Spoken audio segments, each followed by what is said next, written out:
That's insane. Bharat और America के रिश्तों को बिगाड़ने में इस बुजुर्ग व्यक्ति का सबसे बड़ा हाथ है।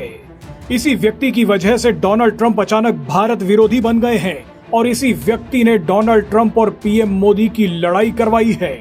पहले ये व्यक्ति व्हाइट हाउस के अंदर चुपचाप भारत के खिलाफ षड्यंत्र बनाता था, लेकिन अब ये खुलकर भारत को कोसने लगा है। जिस तरह से नमक डालने पर केचुए तड़पते हैं, ठीक वैसा ही दर्द अब इस व्यक्ति को हो रहा है। तभी ये भारत को सबके सामने गालियां दे रहा है। इसे देखकर लग रहा है कि पीएम मोदी ने भी सही जगह पर नमक छिड़का है।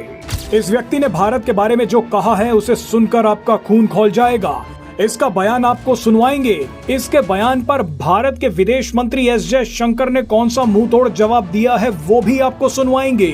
लेकिन सबसे पहले ये जान लीजिए कि ये व्यक्ति है कौन। दरअसल इस व्यक्ति का नाम है Peter Navarro. Peter Navarro Donald Trump और व्हाइट हाउस के ट्रेड एडवाइजर हैं। यानी भारत के साथ अमेरिका जो पक्षपाती ट्रेड डील करना चाहता है उसके पीछे इसी व्यक्ति का दिमाग है।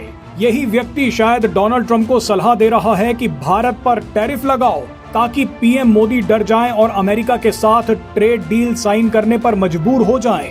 लेकिन पीएम मोदी ने डोनाल्ड ट्रंप के साथ साथ पीटर नवारो की अकड़ को भी चकनाचूर कर दिया है। इसीलिए ये मीडिया के सामने आकर तड़प रहा है।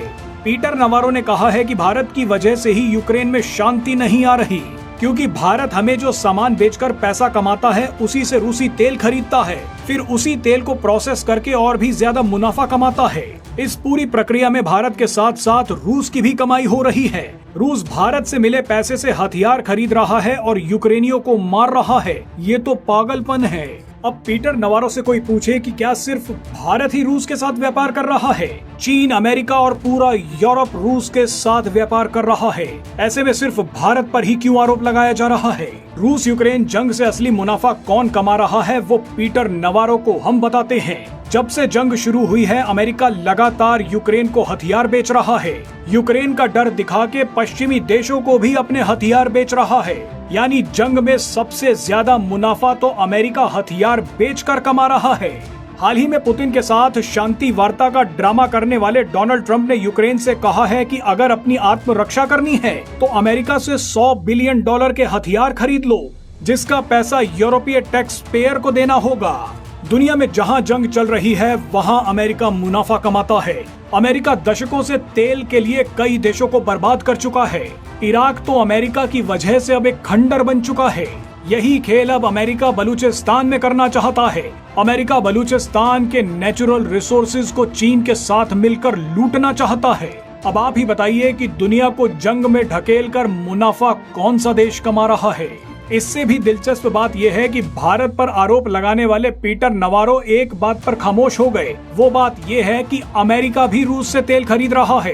पूरा यूरोप रूस से लगातार लिक्विफाइड नेचुरल गैस यानी LNG खरीद रहा है। इस पर पीटर नवारो ने कुछ नहीं कहा। एक और दिलचस्प बात आपको बता दे कि वो देश अमेरिका ही है जिसने भारत से रूसी तेल खरीदने को कहा था। अमेरिका का मानना था कि अगर प्रतिबंधों के चलते कोई भी देश अगर रूस से तेल नहीं खरीदता तो दुनिया भर में तेल का संकट पैदा हो जाएगा, एनर्जी मार्केट अस्त व्यस्त हो जाएगी। ऐसे में अमेरिका चाहता था कि भारत रूसी तेल खरीदे और फिर उसी तेल को यूरोप को बेच दे। लेकिन जब भारत ने अमेरिका की मनमानी ट्रेड डील साइन करने से मना कर दिया तो अमेरिका आज भारत को रूसी तेल खरीदने पर कोस रहा है। बहरहाल अब आपको इस पीटर नवारो का बयान सुनवाते हैं। उसके बाद आपको भारत के विदेश मंत्री एस जयशंकर का मुंहतोड़ जवाब भी दिखा देंगे। Then they use the money that they get from us when they sell us stuff to buy Russian oil, which then is processed by refiners and they make a bunch of money there. But then the Russians use the money to build more arms and kill Ukrainians. That's insane.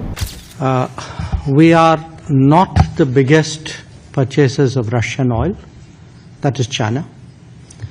We are not the biggest purchasers of Russian LNG. I'm not sure, but I think that is the European Union.